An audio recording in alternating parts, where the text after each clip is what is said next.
Continue on with the countdown. This is number 24, Tournament at Camelot. This is a standard trick-taking game. So if you played spades or hearts, this is in that, or wizard. That's a favorite of the family. Um, just like those type of games, but there's a lot more theme laid on top of it.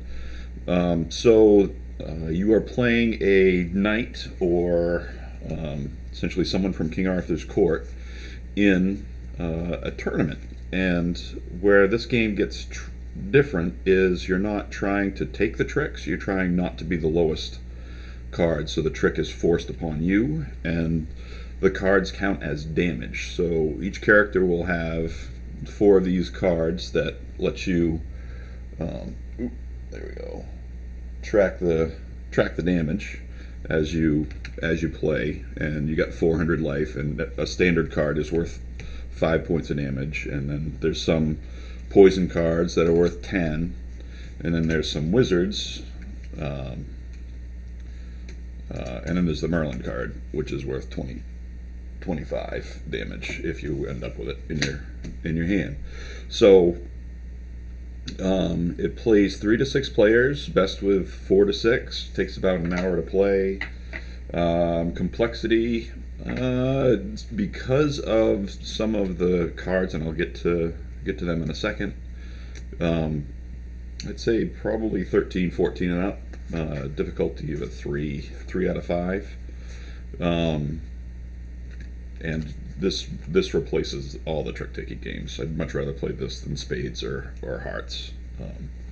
So, first thing that happens when you start the game is you will get a character, a protagonist, and there's Sir Gawain, and they will have a companion card.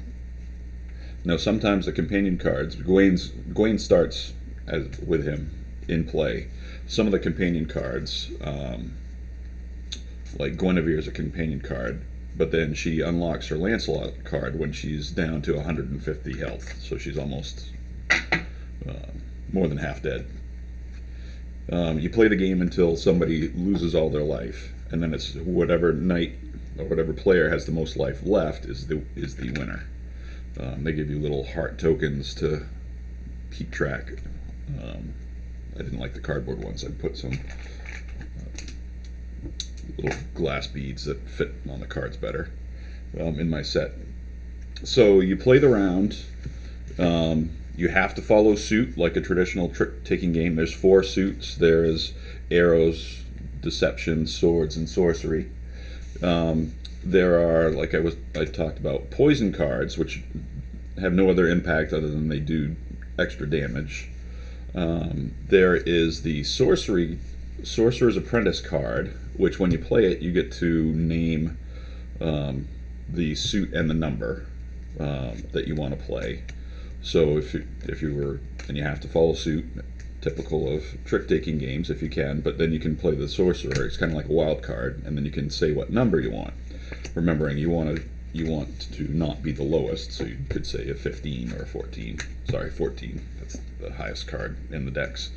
The other thing is, if there is a matching card, so say you play a 3, there's already a 3 of sorcery out, and you play your apprentice, and you say it's going to be a 3 as well, then those two flip over, and they're no longer the lowest potentially. Maybe it's another one of the cards. So there's a little bit of strategy there. There are also alchemy cards in the deck. The alchemy cards follow the suit. They're wilds. You can't play them if you can follow suit. But if you're out, then you can start playing your alchemy cards, and they count as that suit. And then that gets a little funky because they're numbered 1 to 14, and you get more duplicates, which again flip over. Those 2 players are out. Can't win or can't lose that hand. So that's the basics on how that works. Each one of these characters and their companions have special abilities that really impact the game. Like King Arthur's, you can add +3 value to any sword card that you play. And then Excalibur unlocks once he's hit 200. Tally the injury you've taken from sword cards for the turning round. Double that amount. All your opponents must add these to their injury total. So Excalibur, if you lose, you get to deal damage to everybody else at the table. I think there's Morgan Le Fay actually flips. If you play a poison card, it flips it, and then the highest card loses the round. So she throws a big wrench. Essentially flips how the whole round is played. So there's a lot of replayability. I think there's 1, 2, 3, 4, 5, 6, 7, 8. There's 8 different characters in here, so that adds quite a bit of replayability. There's a catch-up mechanic, so if you're far behind or some of the special abilities of the companion cards, they give godsend cards, and these are cards that also change how the game is played, or they're one-time cards that you can play to try and get yourself back in the game. Like the Holy Grail. Choose one of the following. Immediately increase your life by 25, or at the end of a turning round, increase your health by 50 points if you increase an opponent's health by 25. So you can heal somebody for 25 to get 50 back, which is pretty good. And there's a lot of this, like the dragon, which makes you whoever you play it on has to play the entire turning round with their cards face up, which is kind of brutal.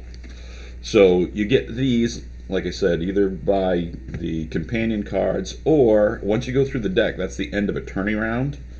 And then depending on the number of players, whoever is in last place will get one. Sometimes the lowest 2 life will get, the lowest player will get 2, and then the next lowest will get 1. So yeah, it gets people a chance to get back in the game. This goes over well with the gamer crowd and with the card playing crowd that are looking for a little more of a challenge. So yeah, this is number 24, Tournament at Camelot. Thanks for watching. Stay tuned for 23 for the kids.